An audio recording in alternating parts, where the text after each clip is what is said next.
جو ہے وہ آرڈر کی، اور اس کے اوپر نواز شریف صاحب کے ساتھ جو ہے وہ موجودہ جو حکومت ہے وہ بھی متفق ہے.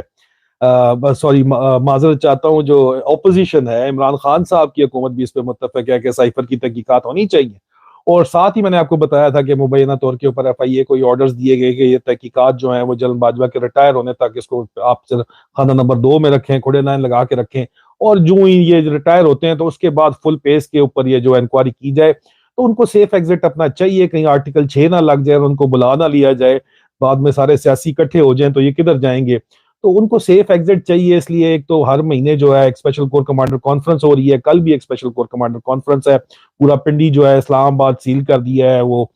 پی ٹی آئی کے سیاسی ورکروں نے. اس سے کوئی اتنی خیر کی امید تو نہیں بہرحال رکھی جا سکتی، لیکن جو صورتحال اس وقت یہ ہوئی ہے، میں آپ کو بتانا یہ چاہ رہا ہوں کہ اگر آپ یہ سمجھتے ہیں کہ اسٹیبلشمنٹ صرف جنرل باجوہ کا نام ہے تو آپ غلط سمجھتے ہیں. اسٹیبلشمنٹ میں ڈفرنٹ پاور بلاکس ہیں، ویریس پاور بلاکس ہیں، اور وہ پاور بلاکس آج متحرک ہو گئے ہیں. اب آپ دیکھیں سائفر تحقیقات کے بعد عمران خان صاحب کو رستے میں ہٹانے سے بھی ناکام ہو گئے، اور اس کے بعد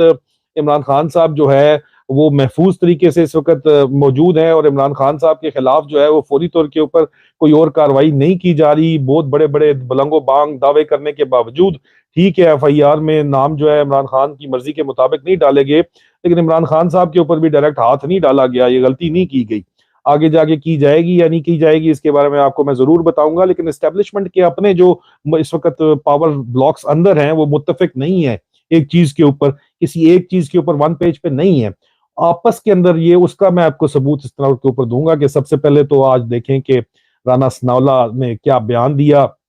میں آپ کو بیان سناتا ہوں نا پہلے تو، اور آپ کو میں بتاتا چلوں کہ